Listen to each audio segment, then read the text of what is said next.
Thank you everyone for tuning in today. Again, another report review between MTI and ITR Economics, the last one of the year as you're planning and getting everything in place for next year.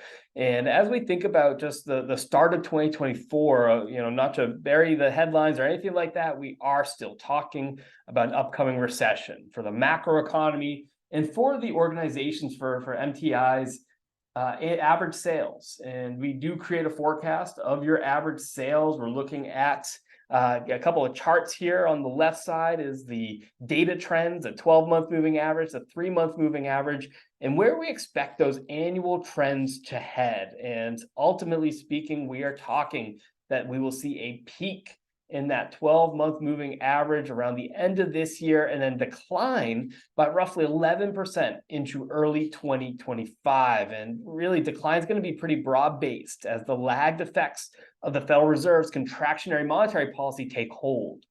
With that said, when we think about just the broader economic space, we want you to be cautious about overreacting. Certainly don't want you to overextend your finances, as we don't expect to see growth in MTI's average sales until mid-2025, but do want you to have a plan.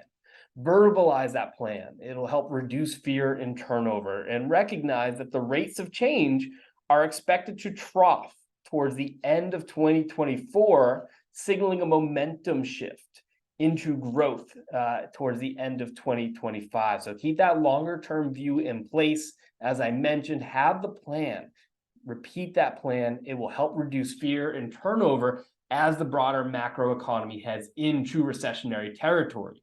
And so that's where I want to start today, as we talk about just the general themes that we've been really talking about the past couple of quarters is an upcoming recession. But I want to spend our time talking about the macroeconomic environment and digging into the more market specifics, thinking about the vertical markets that you might be serving. And there's going to be some asymmetry there, some more buffered or muted type impacts during 2024 to certain industries, and some industries that will be more bludgeoned by the 2024 recession. So what I want you to do is think back over time to previous economic booms. And as you head towards the turnover in that into the downturn, what do you wish you had done differently to set up your business for success? Or maybe what did you do during that time period that set you up for success?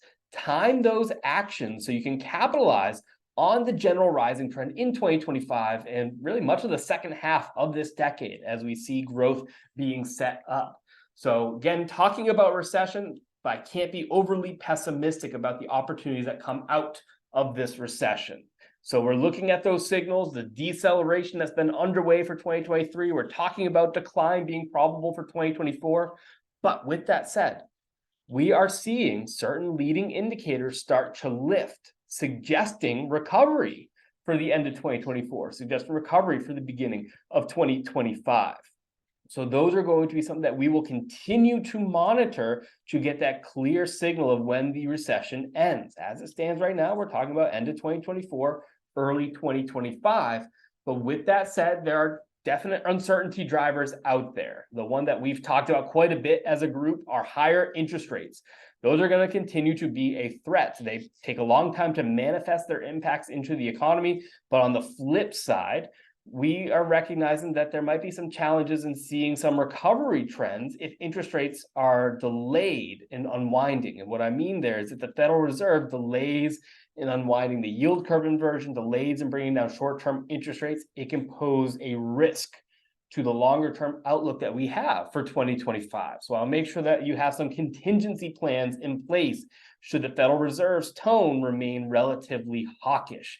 And what I'll say is you'll hear that tone from us here at ITR Economics on a weekly basis when we go into our Fed Watch videos. If you're not watching those already, I have a link in these slides, and I'll continue to trumpet it. It's on YouTube. They're free videos that you can ping every single week. They're about 5 minutes long, and it's just ITR Economics unpacking what we're hearing in the interest rate environment and really what it means to our outlooks and our forecast. Now, on top of interest rates, we also have to be mindful that profits are starting to really wane. We're seeing that margin pressure really take hold, and it's twofold. wage inflation is absolutely creating pressure on margins, and that will, in and of itself, create margin pressure.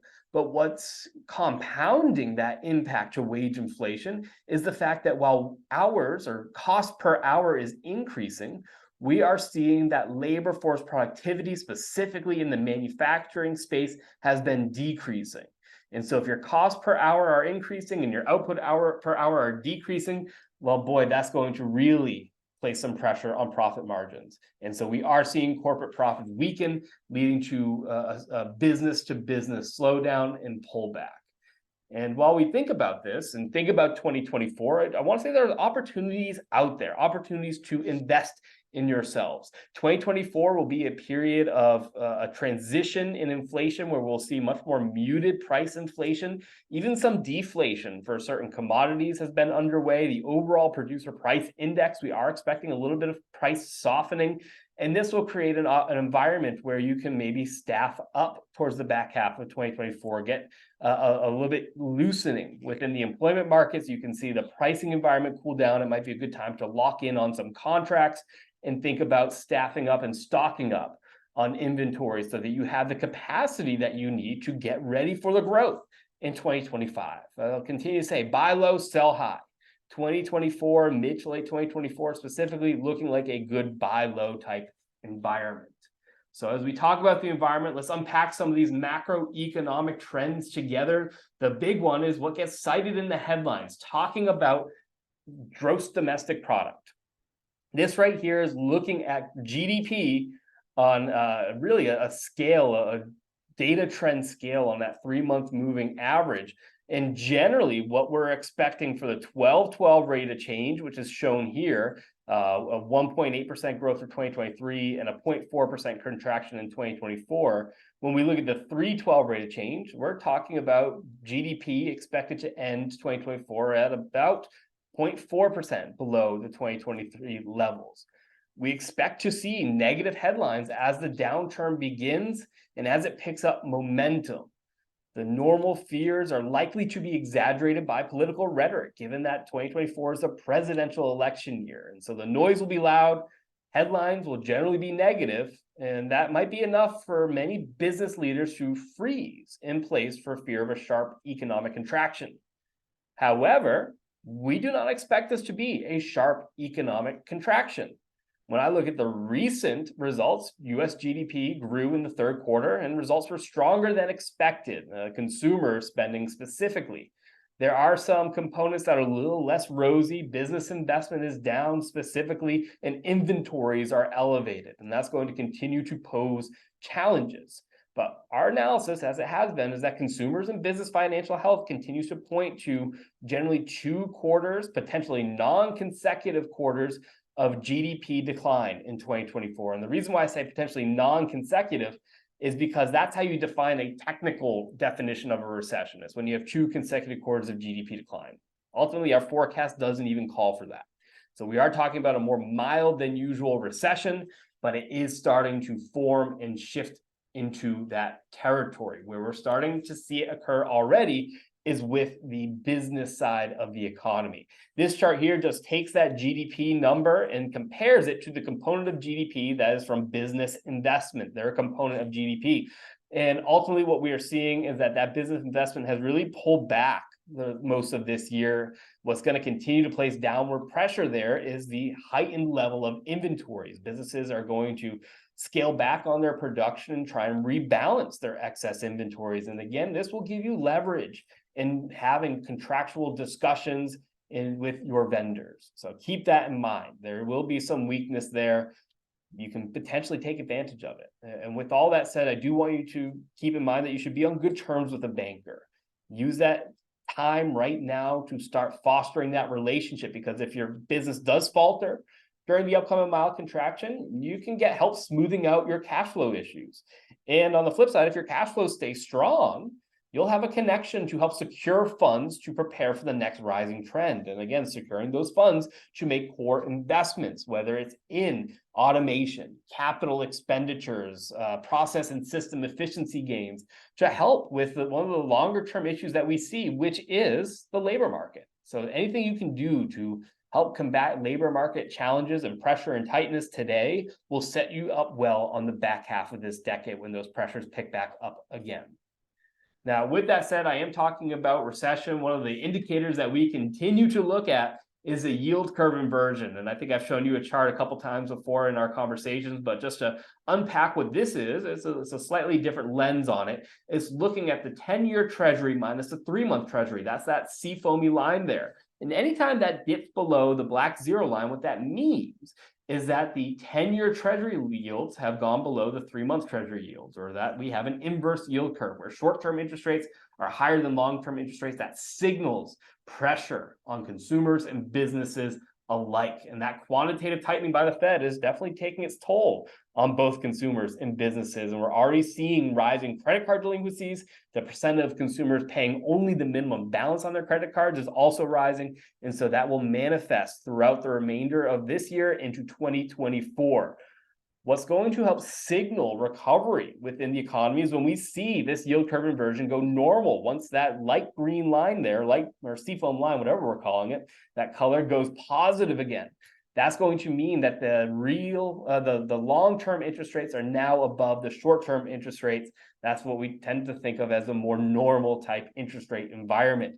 And that gap is starting to close. But what will help accelerate the closure of that gap is if short-term interest rates are to fall. And that will happen if the Federal Reserve specifically takes their foot off the gas and starts decreasing the federal funds target rate. There's been some mixed signals from them recently. The GDP results in the third quarter of 23 were really above general expectations. That might give the Fed latitude to leave interest rates higher for longer, but we are seeing the cracks, the cool down in employment, the profits pulling back are all going to fold into that decision-making process from the Federal Reserve. And so, as I mentioned, as we monitor this situation, we are going to provide our sentiments and our thoughts as to what the Fed's tone is. And so that Fed Watch video is one that I'll continue to recommend keeping an eye on. It's on really YouTube, published Fridays, and it's a great 5-minute video if you want to go for a walk, catch a cup of coffee in the afternoon, and just hear a little extra dosage of economics. Who doesn't want more economics in their life? I know that's coming from the econ nerd. But when we think about some other indicators, I know we've really harped on this interest rate environment, but let's take a look at what else is impacting consumer decision making. And so in addition to a tightening within credit cards and a pullback or a rising trend in delinquencies, we're also seeing a pullback in the savings balance. And so this chart right here is comparing in blue retail sales relative to red, the overall personal savings balance adjusted for inflation. And what we see is it kind of bows up almost like a penguin, if you would, the shape of a penguin's head popping above the water there. That is the stimulus checks that emerged or were given to us in 2020, 2021. And it took us some time to spend those dollars, but we have. And in fact, if I were to just kind of visually line up this red and see a straight line, draw a linear line all the way through it, I would see that the savings balance has fallen off track, that long-term trend, which was a rising trajectory. And similarly, we're seeing the retail sales deflated, adjusted for inflation, being pulled down as well. And so even though we are talking about a consumer spending that was strong in the third quarter of 2023, we are seeing those headwinds. We're seeing the pullback on retail sales.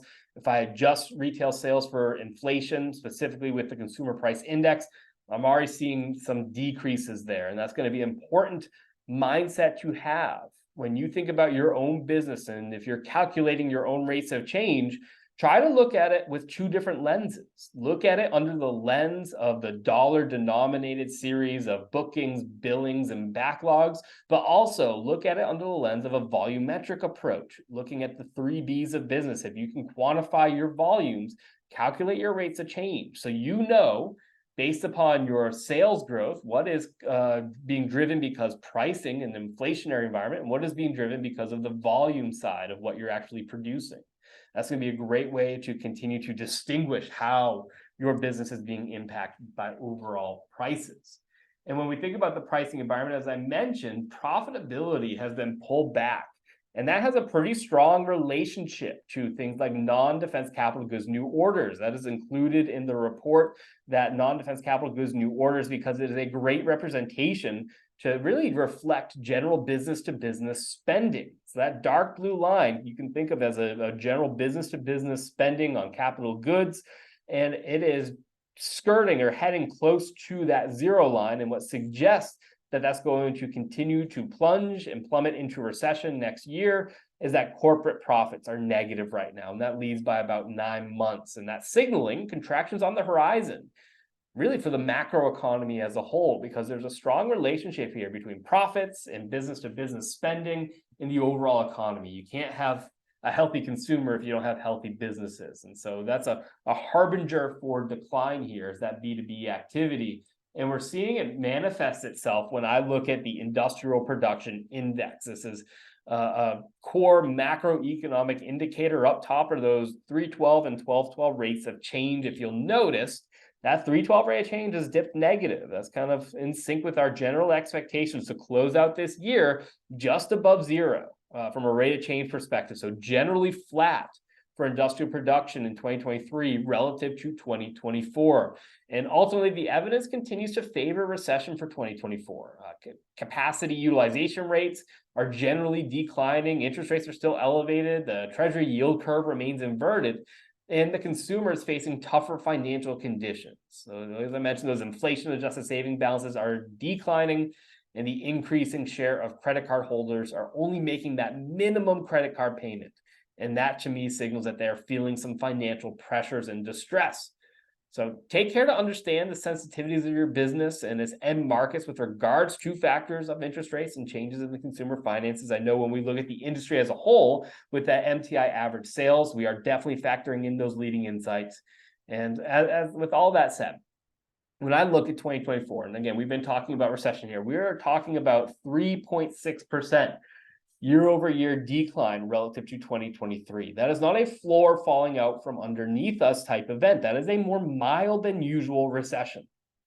So with all that said, be prepared for an impending negative news cycle, and keep in mind that this cycle's recession will be mild. Utilize our market forecast for your planning, as performance will vary by market. So know which vertical markets you're more susceptible to. We will dig into a selection of those vertical markets later in our conversation today, so you can get a sense of where each one of those individual segments are expected to head, how to plan for it, and maybe pivot for it. If you can find opportunities to gain some market share, that is key to riding out a recession. And potentially you can buck this recession trend within your own data, within your own sales, because it is not a, great recession, floors falling out, all ships will sink type event. This is mild. You can avoid this recession. It might be a macroeconomic recession, but it doesn't have to be a U recession. So find those opportunities. And again, thinking about that mildness, the consumer, they're holding up. Well, they're still spending, especially on services, not as much on goods. And that might not be as well as what the media reports have recently reflected with some of that GDP data. I know a lot of folks saw the GDP results and said, this is above expectations. Things are great. The consumer is great. And we just continue to see the headwinds, talking about interest rates, talking about the slowdown in consumer spending. But ultimately, they hate inflation. And that inflation just continues to take bites out of their overall spending ability and their buying power. Now, with that said, we are seeing inflation start to cool down. And part of that is because a weakening economy will help manifest that. And the weakening economy, we hope, will leave some room for interest rates to decline in 2024. We're looking at the Fed and their dot plot, which basically represents all of the different FOMC, Fed Open Market Committee members' expectations for the federal funds target rate. The majority of them are saying maybe towards the end of 2024, they'll bring down interest rates, but definitely in 2025. Our hope is that as the unfortunate events of a recession start to unfold in 2024, it might give them some latitude to bring down those interest rates and provide more relief faster. So again, think about the manufacturing space specifically. Those corporate profits is a concern, but invest in your business. Make sure you have that relationship with your banker to do so, because there is good opportunity for organic growth in 2025. Use 2024 to be prepared for 2025. And now we talk about this a lot, interest rates, inflation trends, wages. And so did want to spend a little bit of a highlight of what we are seeing in overall inflation. And to start, wanted to think about the biggest of pictures, consumer price index, what the consumer is feeling. And that consumer price index has been in a disinflation trend from a very elevated point, thinking about, around 9% at that peak, and has been cooling off ever since. Disinflation means that those prices are starting to cool off and the growth in those prices are slowing down, but prices in and of themselves are not decreasing. So keep that in mind. We are not talking about a deflationary type event for the consumer price index, but the money supply is suggesting that there should be more slowdown to come in the consumer price index.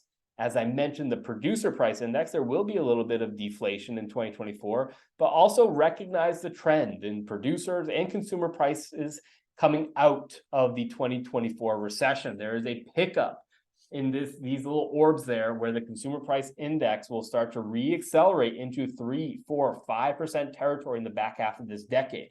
So use 2024 to enter or renegotiate long-term leases. Also recognize that going forward, your labor cost, you should anticipate 3 to 5% for your cost of living adjustments.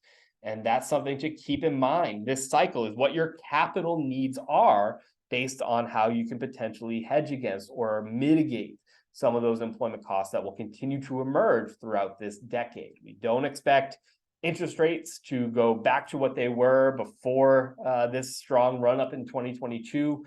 There will be some moderation, a little bit of a dip in 2024, 2025. That dip might be a good opportunity to maybe time out some of your key investments. And as you do so, when you're timing things out, just keep in mind, again, there's a lot to juggle here, but if you are planning to engage with the interest rate environment and market, try not to get too out over your skis, thinking about the longer term implications of the 2030s, where ITR expects a lot more weakening, and you don't want to carry a lot of excess debt and leverage into the 2030s. So again, want you to grow in the short term. Use the next several years to get yourself prepared and grow your assets throughout the remainder of this decade in preparation of the challenges of the 2030s. So I know we're getting to a bleak space. Let's talk about something a little bit more positive, which is the commodity space. Again, if you are a buyer of commodities, this might be more positive news. But if you're a vendor, well, maybe a bit more negative, because there has been a lot of deflation within commodities, whether we're talking about copper, nickel, aluminum prices, iron, and steel. Ultimately, U.S. manufacturing production is declining, and that's going to suggest weakening copper demand, weakening nickel demand, weakening steel demand in the U.S. Globally, China is a major consumer of those commodities, copper and steel specifically. The China Purchasing Managers Index does suggest some mild upward potential for prices, and you can see that in copper first. Copper is a great leading indicator for these other commodities. You can see the 12-12 rate of change is in recovery at negative 4.1%, but the 3-12 is actually positive in growth. We expect that to be a temporary phenomenon, as contraction in China's construction data suggests that upside pressure from China from across the seas will be limited. And so just keep that in mind. We expect copper generally to, I would say, be more muted from its rise and impacts and have more downside pressure in 2024 as the U.S. economy and Europe showcase recessionary trends, especially within their manufacturing, and as China continues to contend with weak construction. One indicator in here when we look at this, so we have the 12-12 rates of change, the phase that 12-12 rate change is in, along with the 3-12 and what phase the 3-12 is in, is to look at crude oil, diesel to a certain extent. We are expecting more stabilization in oil prices, thinking about really the fundamentals of supply and demand here, where the demand for oil has definitely been cooling off, but there's been a concerted effort from OPEC, OPEC Plus, thinking about Russia and Saudi Arabia, to cut supply, to place upward pressure on prices. And this is starting to counterbalance with one another. Generally speaking, over the next 4 quarters, we are expecting oil prices per barrel to trend around 80 to 85 to maybe even $90 a barrel. We're not expecting it to surge, but there is some geopolitical risk out there when we think about the the environment over in Israel and the conflict between Israel and Hamas. And this is something that we're monitoring right now. It has not been impacting our forecast. When we look at just daily oil prices and we look at the stock market, which is also very quick to adapt to certain sentiment challenges, we're not seeing a lot of reaction there. And so we haven't seen the challenges on the global scale from the war between Israel and Hamas. If that were to expand in scope, that could certainly place some additional challenges there. If it were to loop in some of the neighbors, loop in Turkey specifically, that could have some more pressure on the supply chain of oil and the price of oil as we continue throughout the remainder of this year and into 2024. But as it stands, we have not made a reduction or a change in our oil forecast. And so while we've talked about all of the commodities that are in general deflation, let's focus on the bottom three segments of this chart, because pricing environment has been asymmetric. Electric power continues to grow. A lot of electrical components and costs continue to grow because of the electrification that is still going on and the dollars being spent on that space. And then the bottom two are trucker wages and manufacturing wages, and those continue to grow. In fact, I saw a lift within manufacturing wages that would suggest that upward pressure really has re-accelerated on a 12-12 rate of change basis. I'm seeing that start to pull back on the 312, but at 5%, still a lot of pressure there. And so something to keep in mind is this has been a long-term theme within manufacturing employees' average hourly earnings. If you look at this chart and focus on that 312 and 1212 rate of change, it stays above zero. The cost per hour have not decreased over the past 10 years, 15 years actually. But one thing to really point out is that the peaks within each really business cycle of average hourly earnings continues to ascend. Basically meaning that pressure continues to manifest itself into more and more heightened type of rate and wage increase needs. And so factor that into your thinking, because job openings and quit rates, there are softening, but still very elevated from a historical context. And they've been on a rising trend over the past 10, 15 years, because demographics and our labor market is going to continue to face a lot of pressure. While we expect the magnitude of wage increases to likely diminish in 2024, we're not talking about deflation within wages. We're not talking about this problem going away. Use this time in 2024 to emphasize your culture, lead with optimism, make sure that you are establishing an environment that your employees demand. And that is going to be focusing in on what they want. They want to do well, which means be paid well, but they also want to do good. They want to make sure that there's some sense of commitment to their local community, some sense of commitment to your corporate culture, company culture, some sense of commitment to their career growth. Those are all highly valued by employees, and it's something that's going to help with retention, help with attraction of new talent. And then just keep in mind that there is a competing force here. While these wages continue to grow, we are looking at labor productivity pulling back. And this decreases in productivity are much more specific to the manufacturing labor force. So I want you to keep that long view in mind when it comes to labor. I don't want you to be overreactive, but I want you to also use 2024 as a time to plan and consider investing in productivity gains and labor-saving technologies. Those will be key to growth in the second half of this decade, because you look at this manufacturing, that dark blue line of labor force productivity, that has been on a real deceleration or declining slope over the past 15 years. And so while wages continue to grow, and you can see the peak of those wage rate changes continue to grow, we are seeing the downside pressure on labor force productivity. And this is going to continue to place a lot of profitability issues and challenges heading out into the future. So think about automation, think about your investments. Use 2024 as a time to get those in place to combat the challenges that will reemerge with labor in the back half of this decade. So thinking about inflation, thinking about costs, inflation is decreasing, thinking about disinflation in consumer prices, thinking about upcoming deflation within the producer price index, commodities being a key driver there. The Fed is holding for now. That decline is needed. Again, stay in tune with us as it relates to that Fed Watch video. Determine how you can take advantage of the interest rate decline in 2024 and early 2025. If that does mean refinancing anything that you have financed at the end of this year, or if it does mean looking into making some capital investments, we do not expect interest rate growth to go away. We expect once inflation starts to pick up and the economy starts to grow again, the back half of this decade will have higher levels of interest rates. So this will be a dip. Make sure that you're ready to take advantage of it. And also know that contrary to that is that banks are generally tightening credit. So make sure you have that good relationship with your banker. So in the back half of our conversation today, I did want to focus in specifically on your markets because you want to make sure that in this environment, you're highlighting the right products and services to sell in a slower growth environment, to sell in a recessionary environment. Make sure you're emphasizing the return on investments and really eliminate unprofitable business segments to free up cash for other resources. If you're having trouble with profitability in certain segments right now, it's likely going to be even harder in 2024.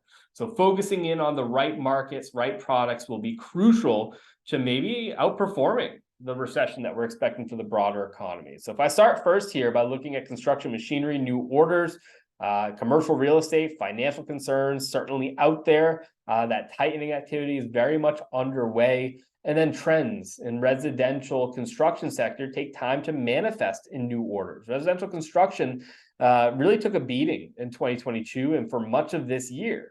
Now, with that said, we are seeing that housing starts are in recovery, but it will take time to manifest those impacts into construction machinery, because we still see construction machinery grow right now, despite the fact that residential construction, residential single unit housing starts have been in a decreasing trend since 2022. So this is a lagging indicator relative to the housing market. We are expecting an upcoming peak here and transition to a pullback and slowing growth, specifically in 2024. And that's really the trend will extend into early 2025 here. And we're talking about 2024 dropping about 14% relative to 2023, and then a pretty mild or muted growth in 2025, generally 1% over 2024. So this pullback is going to be a bit sharp, a bit acute, and a bit prolonged because it has been a bit of a delay here.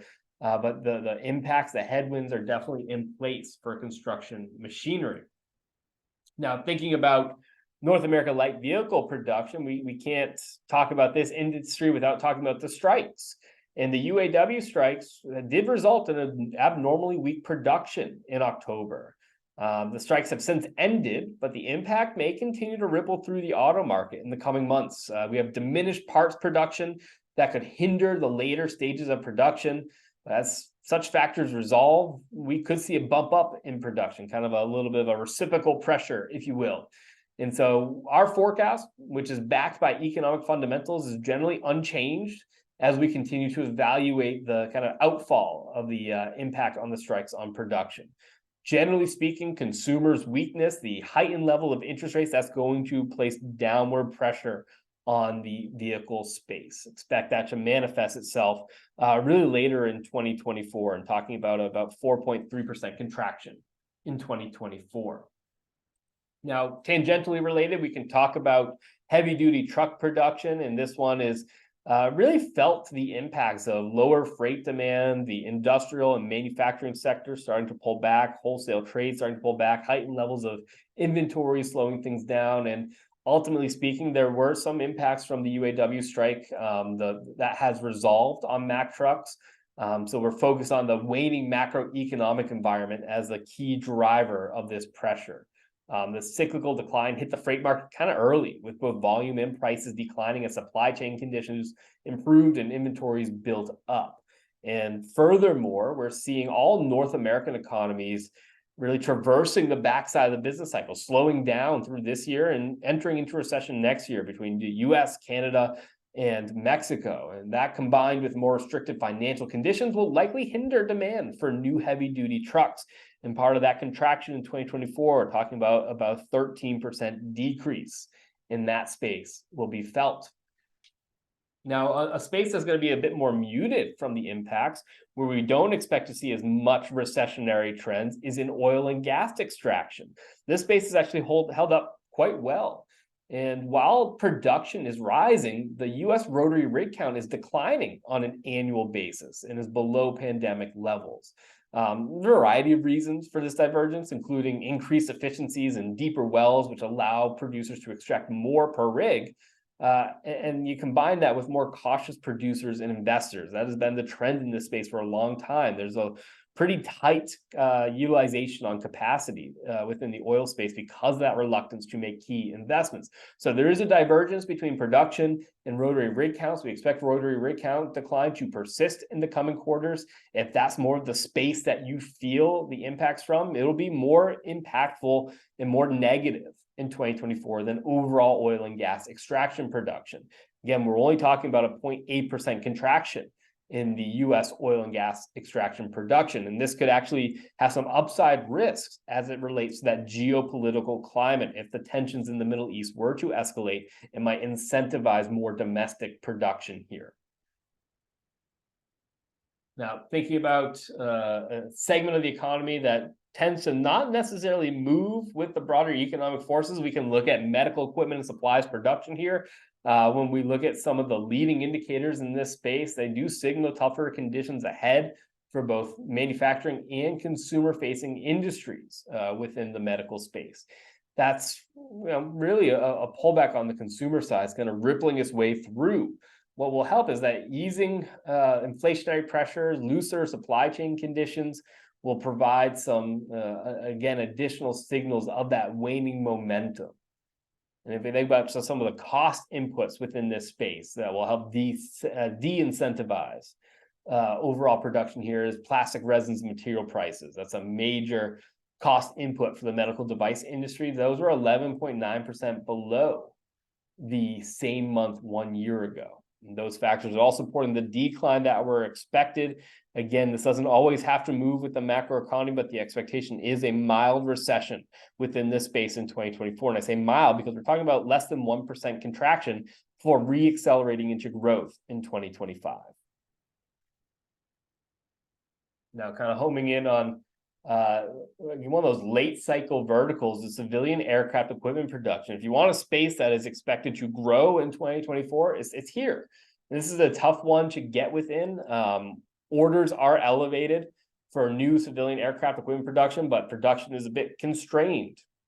That's going to create some challenges to grow as much as the potential is in this space because there are a lot of new orders coming in, but capacity might spill those new orders, and we start to see that growth through the remainder of this year into 2024, potentially have some downside risks there.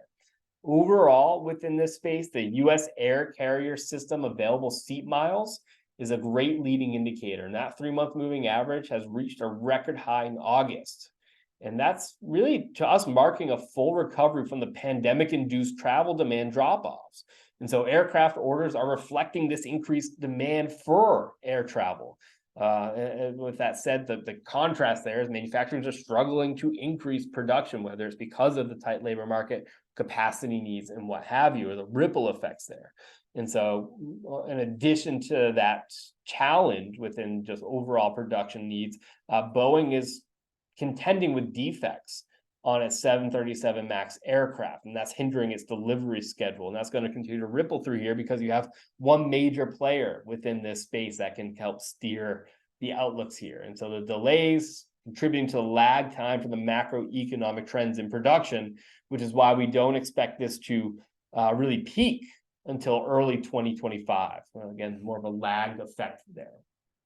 And thinking about segment that's already showcasing that it's about to head into recession by the end of this year, albeit very mild, is coming from the computer and electronic new order space. On the left side, again, 12-month moving total, 3-month moving total, looking like it's about to peak and start to turn back over. Looking here, we are signaling that there's more conservative spending ahead in 2024 based upon financial hurdles and a cooling economy. Both businesses and consumers are in a weaker financial position relative to their very strong positions of 2020 and 2021. So we expect consumers to cut back on their spending on electronics and computers as part of that, trying to cut on discretionary spending. And that can impact both upgrades of existing computers and electronics and purchase of additional goods of this type. And then similarly, businesses are likely to invest less capital goods in 2024 as their end markets soften. And again, this can create some excess supply and excess inventory within this space, and you can capitalize on that. Know that 2024 is a good time to make those investments when folks are shying away from them. But know that the general macroeconomy is likely to push this deeper into recession in 2024 and have some mild 12-month moving total decline. What can help kind of counter this as an area of opportunity is domestic semiconductor production. That's some potential there based upon the CHIPS Act and new incentives coming into that space to help boost domestic production. And that means some companies in the electronic space will trend differently than the overall new orders cycle. So again, keep that in mind. What vertical markets are you most in tune with? Make sure you can capitalize on them. One that's going to have a bit more potential going forward within this space is semiconductors. They had a bit of a whiplash from the supply chain challenges that did emerge in 2020 through 2022, really. They were one of the longer holdouts. And then once we saw that supply chain loosen up, we saw excess inventory come through as it all kind of surged at once. And a pullback has already occurred in semiconductor production, and it's looking like it's troughing and working its way back towards growth territory, especially with all the incentives for more domestic-based production there. So semiconductors are something that you can get into. Look for some opportunities in that space.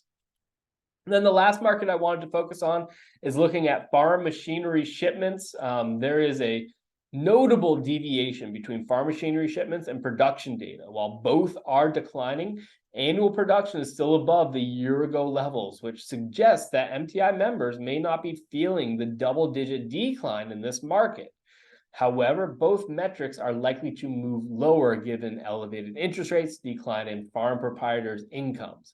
And the used farm machinery market has reported slightly softer, although still elevated, auction prices, which could indicate weakening demand here. So this already in recession, looking like it's going to continue to contract through this year and the majority of 2024 before finishing 2024 relatively flat to year-end 2023. So weakness within this space.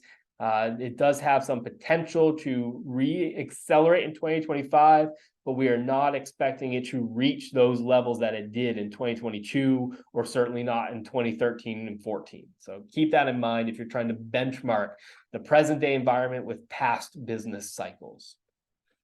So this is, again, we're drinking from the absolute fire hose of economic information. This is recorded, so you can always kind of dive back in if you'd like, and we can have a deeper thoughts within it. But wanted to wrap up with some closing sentiments as we head into the end of the year planning, is that disinflation, deflation is going to characterize 2024. There will be some modest easing of wage inflation, but thinking about the longer term, consider the inflationary environment picking back up 3 to 5% on the consumer price index, and that's likely to trickle through into the cost of living adjustment needs.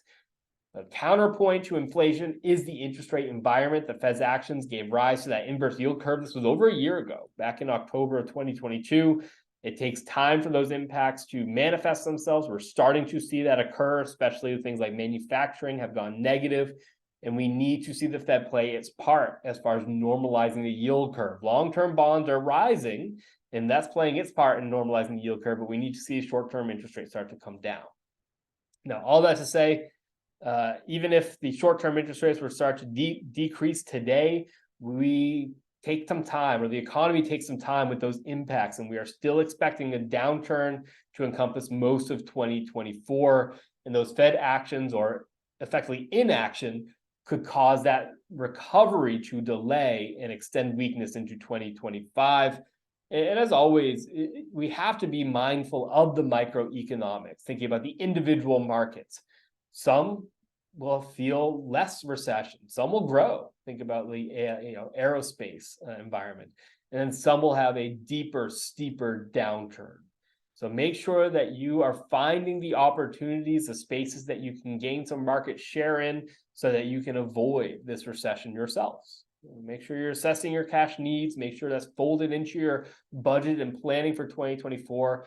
maximize your competitive advantages. Know what they are. How can you quantify them? If you can play a role as far as limiting the exposure that businesses have to inflation, that will help. And find ways to continue to diversify and innovate so that you can stay ahead of the game. Hope this was again, like drinking from the fire hose, but we've got some gulps down. If you have any thoughts or questions, feel free to drop them into the chat or even unmute, and we can work through those together.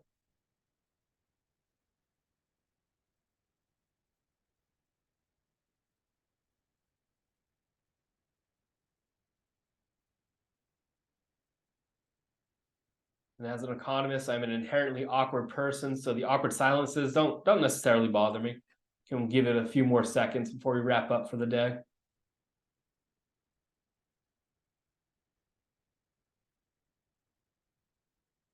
All right. No one has anything. Thank you so much for your time today. I hope everyone has a I was just wrapping up and I saw something come through the chat window. How will electric vehicles factor into light vehicle output? Yeah, that's a fascinating one, because we are seeing the share of overall vehicle production being picked up by vehicles, and that share has grown to a meaningful level. If you send me an email, Michael, happy to send you a couple of interesting slides that we've been circulating to show that vehicle production as a whole is expected to be more muted, but when we look at just the share, that share distribution is going to start to see more impacts from the electrical vehicle space as it gains on just more traditional combustible engines. And so it is folded within our overall analysis because it's still a smaller percentage of overall vehicle production, though the impacts are more muted than if we were looking in that space in and of itself. But we are seeing the growth within that space, and over time that will continue to play a much larger role.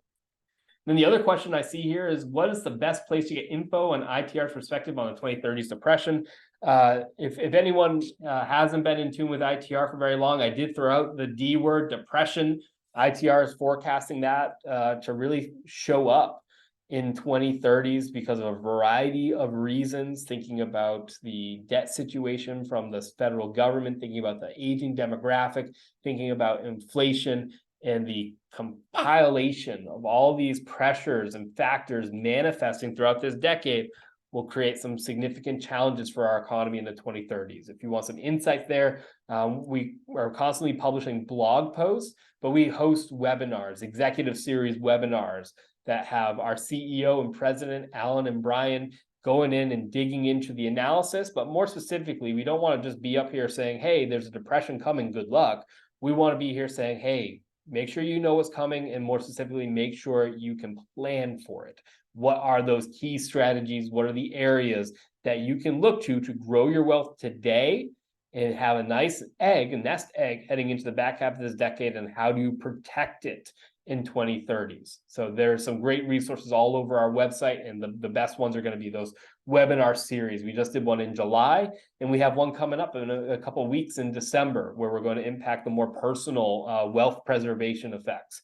So feel free to poke around ITR's website or send me an email, and I can kind of steer you in the right direction.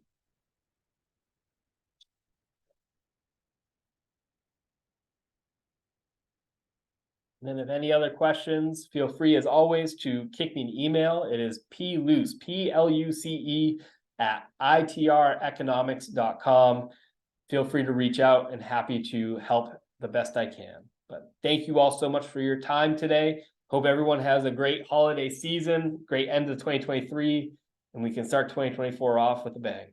Take care, you all, and see you next time.